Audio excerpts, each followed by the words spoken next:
Good morning all students. मैं botany से doctor Pinky Saini. Last अपन ने बात की थी बीएससी पार्ट फर्स्ट के पेपर सेकंड की microbiology, mycology and plant pathology. तो आज अपन उसके आगे के टॉपिक्स के बारे में बात करते हैं। लास्ट अपन ने उसके अंदर बात कर ली थी कि प्रोकैरियोट्स क्या होते हैं, यूकैरियोट्स क्या होते हैं। आज अपन बात करेंगे कि प्रोकैरियोट्स और यूकैरियोट्स दोनों में क्या डिफ्रेंशिएशन यानी कि क्या अंतर होता है। तो सबसे पहले मैं एक बार हेडिंग डाल देती हूँ, पेपर का नाम लिख दूँ पहले, micro biology, mycology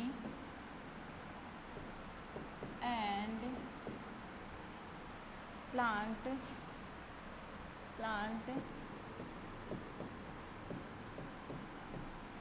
pathology.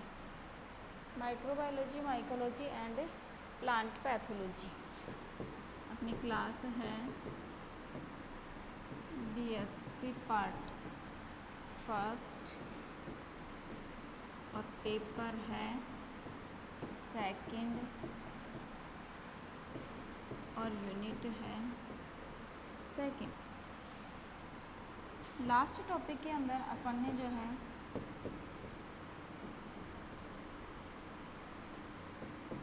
Prokaryotes है,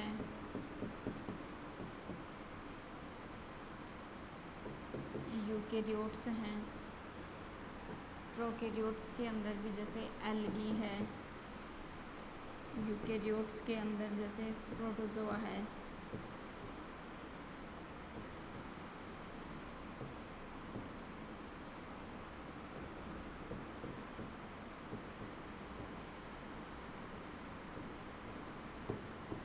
फंजाई है। इन सब के बारे में अपन ने डिटेल से देख लिया था। तो आज जो है वो अपन बात करते हैं कि इन प्रोकैरियोट्स में और इन यूकैरियोट्स के अंदर क्या अंतर होता है। इन प्रोकैरियोट्स में और इन यूकैरियोट्स के अंदर क्या अंतर होता है।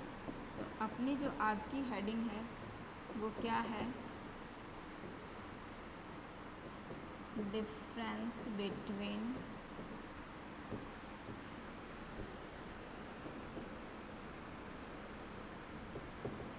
प्रोकैरियोट्स एंड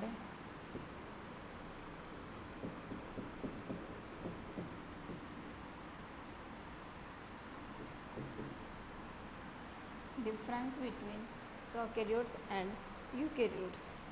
हिंदी में क्या कहते हैं इसको, प्रोकैरियोट्स और यूकैरियोट्स में अंतर।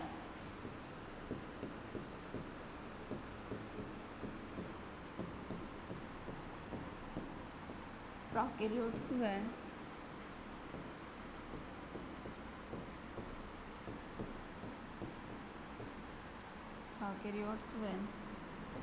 यूकैरियोट्स में अंतर। एक प्रोकैरियोट्स के अंदर और एक यूकैरियोट्स के अंदर क्या अंतर जो है वो होते हैं। एक तरफ लिख लेते हैं प्रोकैरियोट्स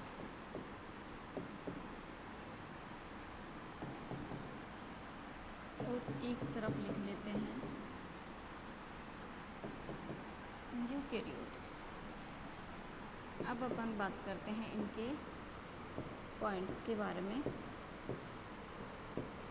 पहले मैं आपको वर्बली समझा दूं कि प्रोकैरियोट्स जो होते हैं वो एक कोशिकीय जीव होते हैं और जो यूकैरियोट्स होते हैं वो बहुकोशिकीय जीव होते हैं।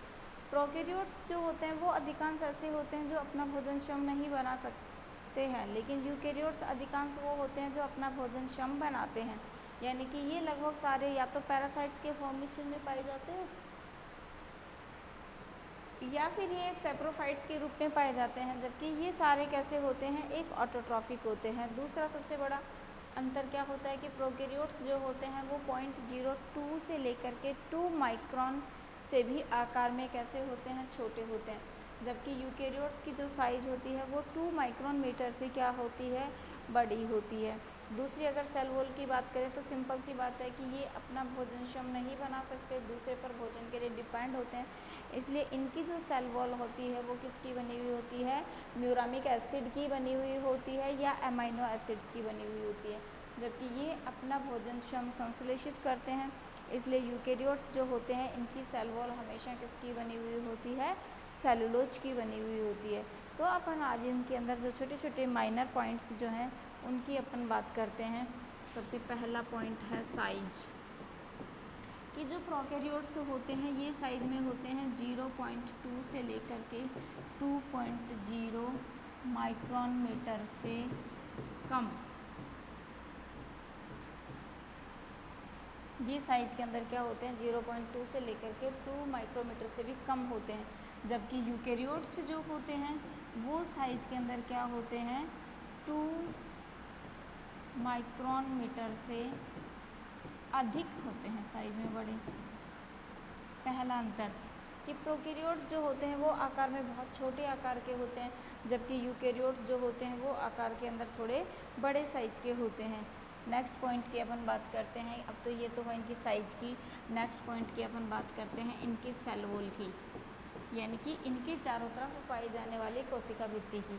तो जो प्रोकैरियोट्स होते हैं इनकी जो सेल वॉल होती है वो किसकी बनी हुई होती है, म्यूरामिक एसिड, एमाइनो एसिड्स या फिर शर्करा की। तो ये किसकी बनी हुई होती है, म्यूरामिक या फिर एमाइनो एसिड या फिर शुगर की बनी हुई होती है। जबकि अगर हम बात करें किसकी, यूकेरियोट्स की, तो यूकेरियोट्स जो होते हैं ये अपना भोजन स्वयं संश्लेषित करते हैं, इसलिए इनकी सेल वॉल किसकी बनी हुई होती है, सेलुलोज की बनी हुई होती है। इसलिए इनकी सेल वॉल किसकी बनी हुई होती है, सेलुलोज की बनी हुई होती है। इनकी सेल वॉल जो है वो म्यूरामिक एसिड की या अमाइनो एसिड्स की या शुगर की बनी हुई होती है। जबकि जितने भी यूकेरियोट्स होते हैं ये खुद अपना भोजन संश्लेषित करते हैं, इसलिए इनकी जो सेल वॉल होती है वो किसकी बनी हुई होती है, सेल वॉल की बनी हुई होती है। सेल वॉल के बाद में अपन नेक्स्ट पॉइंट देखते हैं। इनके अंदर सबसे मेन है इनका न्यूक्लियस। न्यूक्लियस केंद्रक, इसको हिंदी में क्या कहते हैं, केंद्रक कहते हैं, न्यूक्लियस। तो हम क्या कह सकते हैं कि जितने भी प्रोकैरियोट्स होते हैं या फिर यूकेरियोट्स होते हैं सबके अंदर न्यूक्लियस तो पाया जाता है, लेकिन प्रोकैरियोट्स के अंदर क्या होता है कि कम मैच्योर होता है, इसलिए उसका नाम क्या रख दिया जाता है, प्रिमिटिव। इसके अंदर न्यूक्लियस का नाम रख दिया जाता है प्रिमिटिव टाइप का न्यूक्लियस होता है, इसके अंदर मैच्योर टाइप का न्यूक्लियस होता है, इसलिए इसके अंदर नाम क्या रख दिया जाता है उसका, एडवांस टाइप का या सुसंगठित प्रकार का। तो हम क्या कह सकते हैं कि प्रोकैरियोट्स के अंदर पाए जाने वाला न्यूक्लियस जो है वो कैसा होता है, प्रिमिटिव, आधे प्रकार का जो है इसके अंदर न्यूक्लियस पाया जाता है। जबकि जितने भी यूकेरियोट्स होते हैं इनका न्यूक्लियस जो है वो कैसा होता है, एडवांस प्रकार का होता है, यानी कि सुसंगठित।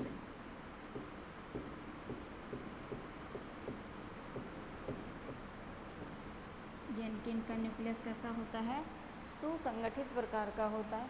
इनके अंदर पाए जाने वाला न्यूक्लियस प्रिमिटिव टाइप का न्यूक्लियस होता है।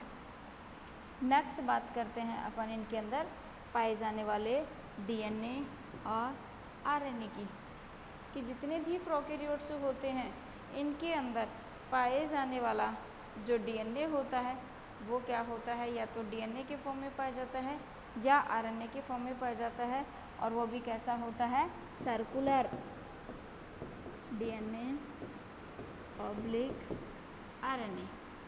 ये क्या होता है, या तो डीएनए के फॉर्मेशन में होता है या आरएनए के फॉर्मेशन में होता है।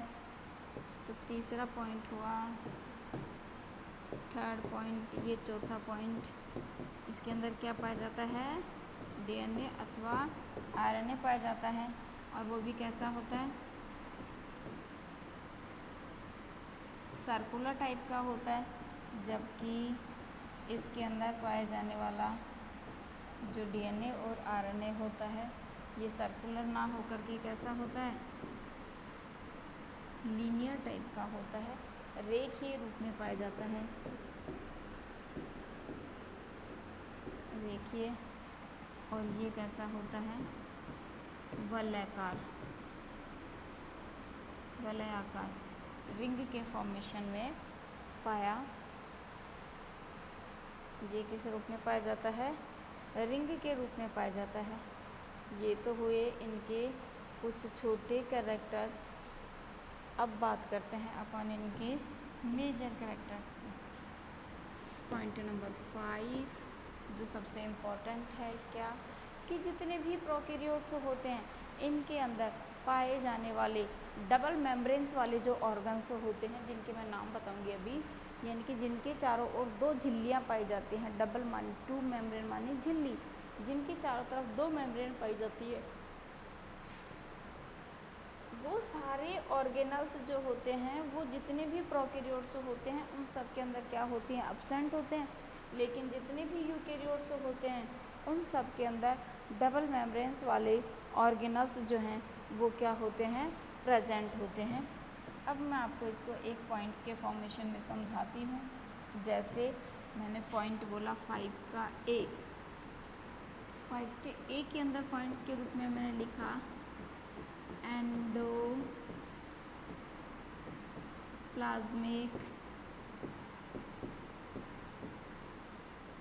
रेटिकुलम, इसको शॉर्ट में क्या कहा जाता है, ER।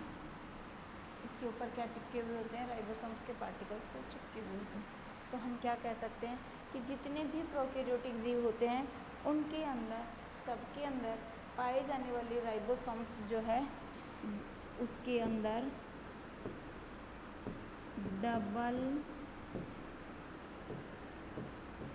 मेम्ब्रेन क्या होती है,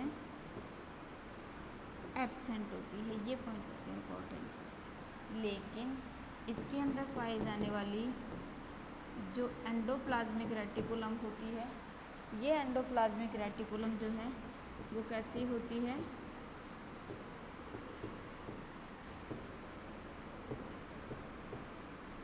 डबल मेम्ब्रेन प्रेजेंट होती है। तो हम क्या कह सकते हैं कि जितने भी प्रोकैरियोट्स जीव होते हैं उनके अंदर पाए जाने वाली एंडोप्लाज्मिक रेटिकुलम जो मेम्ब्रेन होती है वो क्या होती है, डबल मेम्ब्रेन वाली नहीं होती। लेकिन जितने भी यूकैरियोटिक जीव होते हैं उनके अंदर पाई जाने वाली जो एंडोप्लाज्मिक रेटिकुलम वो क्या होती है, डबल मेम्ब्रेन होती है।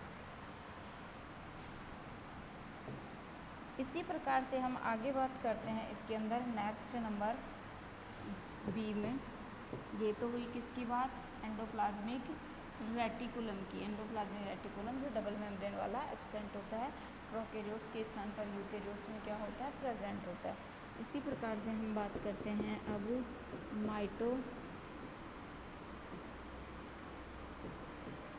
माइटोकॉन्ड्रिया की, कि जो माइटोकॉन्ड्रिया है जिसको हम कोशिका का क्या कहते हैं, शक्ति गृह, पावर हाउस, क्या कहते हैं इसको, कोशिका का शक्ति गृह कहा जाता है। माइटोकॉन्ड्रिया का जो शक्ति गृह होता है उसके अंदर भी क्या होती है, माइटोकॉन्ड्रिया के अंदर जो पाई जाने वाली डबल मेम्ब्रेन होती है वो भी क्या होती है, एब्सेंट होती है। जबकि इसके अंदर क्या होती है, प्रेजेंट होती है। इसके अंदर पाए जाने वाली जो माइटोकॉन्ड्रिया होती है यूकैरियोट्स के अंदर, इन सब के अंदर पाई जाने वाली जो माइटोकॉन्ड्रिया होती है, कोशिका का पावर हाउस होता है, कोशिका का शक्ति गृह होता है, उसके चारों तरफ डबल मेम्ब्रेन पाई जाती है।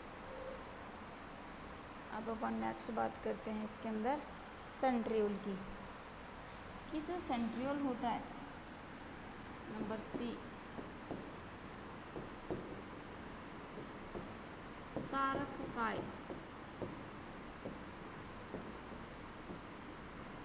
तारककाय, ये क्या होता है, इसके अंदर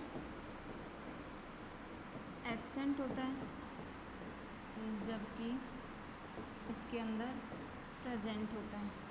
तो जितने भी प्रोकैरियोट्स होते हैं उन सब के अंदर सेंट्रियोल क्या होते हैं, एब्सेंट होते हैं, लेकिन जितने भी यूकैरियोट्स होते हैं उन सब के अंदर क्या होते हैं, ये प्रेजेंट होते हैं।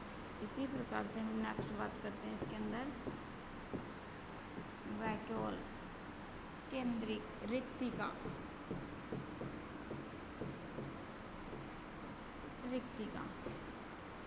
इसमें वैक्यूल क्या होती है, एब्सेंट होती है, जबकि इसके अंदर वैक्यूल क्या होती है, प्रेजेंट होती है।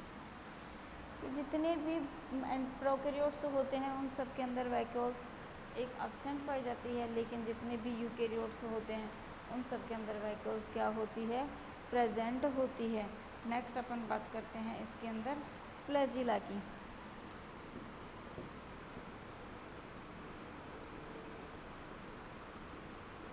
फ्लैजिला को हिंदी में कहते हैं कसाभिका। यानी कि जितने भी प्रोकैरियोट्स होते हैं इनके अंदर फ्लैजिला क्या होती है, एब्सेंट होती है, लेकिन जितने भी यूकैरियोट्स होते हैं इन सब के अंदर फ्लैजिला क्या होती है, प्रेजेंट होती है। नेक्स्ट अपन बात करते हैं इसके अंदर नंबर F पॉइंट पे। हमने देखा कि इसके अंदर वैक्यूल्स प्रेजेंट होती है, सेंट्रोसोम प्रेजेंट होता है। अब अपन बात कर लेते हैं इसके अंदर फैगोसाइटोसिस और माइटोसिस की। फैगोसाइटोसिस एक होता है पिनोसाइटोसिस और एक होता है फैगोसाइटोसिस। फैगोसाइटोसिस का मतलब होता है कि ठोस पदार्थ को क्या करना, अंतर्ग्रहण करना। अंतर्ग्रहण करना। जितने भी प्रोकैरियोट्स होते हैं उनके अंदर फैगोसाइटोसिस की क्रिया क्या होती है, एब्सेंट होती है, लेकिन जितने भी यूकैरियोट्स होते हैं उन सब के अंदर क्या होती है, ये प्रेजेंट होती है। इसके अलावा बात करें अगर अपन माइटोसिस की, समसूत्री विभाजन की, तो समसूत्री विभाजन जैसी संरचना या मियोसिस जैसी संरचना भी इसके अंदर तो क्या होती है, प्रेजेंट होती है। मियोसिस समसूत्री अर्धसूत्री विभाजन इसमें क्या होता है, एब्सेंट होता है, लेकिन इसके अंदर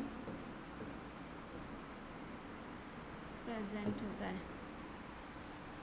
आगे बात करें अपन मियोसिस की नहीं, माइटोसिस की, तो माइटोसिस जो है इसके अंदर भी क्या होता है, प्रेजेंट होता है, और इसमें भी क्या होता है, प्रेजेंट होता है। ये एक ऐसा कैरेक्टर है जो प्रोकैरियोट्स में भी पाया जाता है और जो यूकैरियोट्स के अंदर भी पाया जाता है। अब बात करते हैं अपन न्यूक्लियस के चारों ओर पाई जाने वाली न्यूक्लियर मेम्ब्रेन्स और राइबोसोम्स की। अब बात करते हैं अपन न्यूक्लियर मेम्ब्रेन।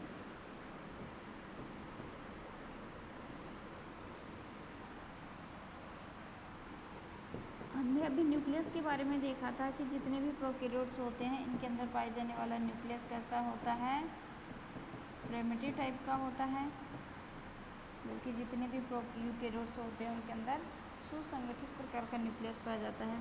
तो न्यूक्लियस के चारों तरफ जो पाई जाने वाली न्यूक्लियर मेम्ब्रेन होती है वो इसके अंदर क्या होती है, एब्सेंट होती है, जबकि जितने भी प्रोकैरियोट्स होते हैं उन सब के अंदर क्या होती है, ये है प्रेजेंट होती है। इसके अंदर भी न्यूक्लियर मेम्ब्रेन एब्सेंट होती है, लेकिन जितने भी यूकैरियोट्स होते हैं उन सब के अंदर ये मेम्ब्रेन क्या होती है, प्रेजेंट होती है। नेक्स्ट बात करते हैं अपन इसके अंदर राइबोसोम्स की, कि दोनों के अंदर जो राइबोसोम्स पाया जाता है वो एक होता है 70S टाइप का और दूसरा होता है 80S टाइप का। नेक्स्ट अपन बात करते हैं इसके अंदर राइबोसोम की।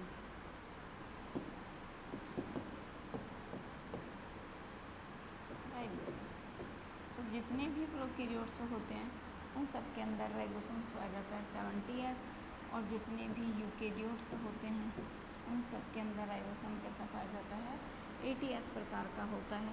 अब ये जो 70S का होता है इसकी भी 2 यूनिट्स होती हैं, और जो 80S होता है इसकी भी 2 यूनिट्स होती हैं। इसकी एक यूनिट होती है 40S और दूसरी होती है 80S। और जो 70S होता है इसकी एक यूनिट होती है 30S और दूसरी यूनिट होती है 50S। और यहाँ पर इस S का मतलब होता है स्वेदांग। यहाँ S से क्या मतलब होता है, स्वेदांग वर्ग इकाई। इसी को क्या कहा जाता है, स्वेदांग वर्ग इकाई कहा जाता है। इसके अंदर केवल राइबोसोम्स को मेजर किया जाता है कि जो राइबोसोम प्रेजेंट है उसके अंदर किस प्रकार की यूनिट्स पाई जाती है। तो जितने भी प्रोकैरियोट्स होते हैं इनके अंदर पाई जाने वाली यूनिट्स जो हैं वो कौन सी होती है, 70S वाली। और जितने भी यूकैरियोट्स होते हैं इनके अंदर पाई जाने वाली जो यूनिट्स होती है वो कौन सी होती है, 80 प्रकार के S वाली होती है। अब अपन बात करते हैं इसके अंदर मियोसिस के साथ साथ माइटोसिस की भी बात कर लेते हैं, समसूत्री विभाजन की भी बात कर लेते हैं। अर्धसूत्री विभाजन तो इसमें एब्सेंट होता ही होता है, केवल इसी में प्रेजेंट होता है। अब अपन बात करें समसूत्री विभाजन की, तो समसूत्री विभाजन भी इसके अंदर क्या होता है, एब्सेंट होता है। और जितने भी यूकैरियोट्स होते हैं इनके अंदर ये क्या होता है, प्रेजेंट होता है। इसके अंदर क्या होता है, ये प्रेजेंट होता है। अब अपन एक बार इसको रिवाइज कर लेते हैं कि किस तरीके से इसके अंदर जो है इनके अंदर ये प्रेजेंट और एब्सेंट होते हैं। पहला पॉइंट था अपना कि जो प्रोकैरियोट्स होते हैं वो साइज में छोटे होते हैं और वो लगभग 0.2 से लेकर के 2 माइक्रोमीटर तक होते हैं, जबकि यूकैरियोट्स साइज के अंदर 2 माइक्रोमीटर से क्या होते हैं, ज़्यादा होते हैं। नेक्स्ट बात आती है कि जब ये दूसरे जीवों के ऊपर ही अपनी लाइफ साइकिल को कंप्लीट करते हैं, इसका मतलब इनकी सेलुलोज की बनी हुई नहीं होती। अब सेल वॉल तो होती है और सेलुलोज की नहीं होती, इसका मतलब किसकी बनी हुई होगी, जो फूड मटेरियल स्टोर करेंगे उसी की बनी हुई होगी। तो जो प्रोकैरियोट्स होते हैं इनकी सेल वॉल किसकी बनी हुई होती है, या तो न्यूरामिक एसिड की बनी हुई होती है या फिर वो किसकी बनी हुई होती है, एमाइनो एसिड्स की बनी हुई होती है। लेकिन जितने भी यूकैरियोट्स होते हैं इनकी सेल वॉल किसकी बनी हुई होती है, सेलुलोज की बनी हुई होती है। अब जब इनके अंदर फूड मटेरियल जो स्टोर होगा और इसके अंदर प्रोकैरियोट्स में जब फूड मटेरियल स्टोर होगा तो दोनों में चेंजेस होगा, क्योंकि जितने भी यूकैरियोट्स हैं जिनके अंदर सेलुलोज के रूप में फूड मटेरियल सेल वॉल बनी हुई है, इनके अंदर स्टोर होने वाला फूड मटेरियल क्या होगा, स्टार्च के फॉर्मेशन में होगा। और जितने भी प्रोकैरियोट्स हैं उनके अंदर या तो म्यूरामिक एसिड की बनी हुई है, एमाइनो एसिड्स की बनी हुई है, तो इनके अंदर स्टोरेज फूड मटेरियल भी क्या हो जाता है, MA म्यूरामिक एसिड ही जो है इसके अंदर क्या हो जाता है, फूड मटेरियल के रूप में स्टोर हो जाता है। अब अपन बात करते हैं इसके अंदर पाए जाने वाले न्यूक्लियस की। तो जितने भी प्रोकैरियोट्स होते हैं इनके अंदर न्यूक्लियस तो पाए जाते हैं, लेकिन वो भी कैसे होते हैं, आधे प्रकार के होते हैं, प्रिमिटिव प्रकार के होते हैं। लेकिन जितने भी यूकैरियोट्स होते हैं उन सब के अंदर न्यूक्लियस हमेशा कैसा होता है, सुसंगठित प्रकार का न्यूक्लियस जो है वो पाया जाता है। नेक्स्ट बात करते हैं न्यूक्लियस के चारों तरफ पाई जाने वाली मेम्ब्रेन की। जितने भी प्रोकैरियोट्स होते हैं इनके अंदर न्यूक्लियस ही प्रिमिटिव है, तो सिंपल सी बात है न्यूक्लियर मेम्ब्रेन का तो डेवलपमेंट होगा ही नहीं, तो it is a not possible, ये संभव नहीं है। और अगर होता भी है तो वो किसके फॉर्मेशन में पाया जाता है, अंदर न्यूक्लिक एसिड के फॉर्मेशन में। और वो न्यूक्लिक एसिड क्या होता है, या तो DNA होता है या फिर वो क्या होता है, RNA होता है। अगर वो एक DNA या RNA की सर्कल के रूप में पाया जाता है तो जो है क्या होते हैं, जितने भी एल्गी होते हैं, स्लाइम मोड होते हैं, फंजाई होते हैं, वो सारे सर्कुलर DNA को लेके घूमते होते हैं, या फिर प्लांट्स बॉडी में है तो RNA को लेके घूमते होते हैं। लेकिन जितने भी माइटोकॉन्ड्रियल यूकैरियोट्स होते हैं उन सब के अंदर DNA या RNA दोनों में से कोई भी एक किस रूप में पाया जाता है, रेखाओं के रूप में पाया जाता है। अब अपन बात करते हैं इसके अंदर पाए जाने वाले ऑर्गन्स की, जैसे माइटोकॉन्ड्रिया है, राइजोप्लाज्मिक रेटिकुलम है, एंडोप्लाज्मिक रेटिकुलम्स है, न्यूक्लियस है, लाइसोसोम्स है, न्यूक्लियर मेम्ब्रेन है, लाइसोसोम्स हैं और माइटोकॉन्ड्रिया है। ये सारे ऑर्गेनल्स जो होते हैं वो प्रोकैरियोट्स में क्या होते हैं, एब्सेंट होते हैं, लेकिन एक यूकैरियोट्स में क्या होते हैं, यूकैरियोट्स में एब्सेंट होते हैं लेकिन एक प्रोकैरियोट्स में क्या होते हैं, प्रेजेंट होते हैं। अब अपन बात करते हैं एंडोप्लाज्मिक रेटिकुलम की। एंडोप्लाज्मिक रेटिकुलम है, सेंट्रियोल है, वैक्यूल है, एंडो जो है माइटोकॉन्ड्रिया है, ये ऐसे वाले ऑर्गन्स हैं जो पाए तो किसमें जाते हैं, यूकैरियोट्स में, लेकिन इनके चारों तरफ अपनी खुद की भी एक पर्सनल वॉल प्रेजेंट होती है और उस वॉल को जो है क्या कहा जाता है, उसकी डबल मेम्ब्रेन।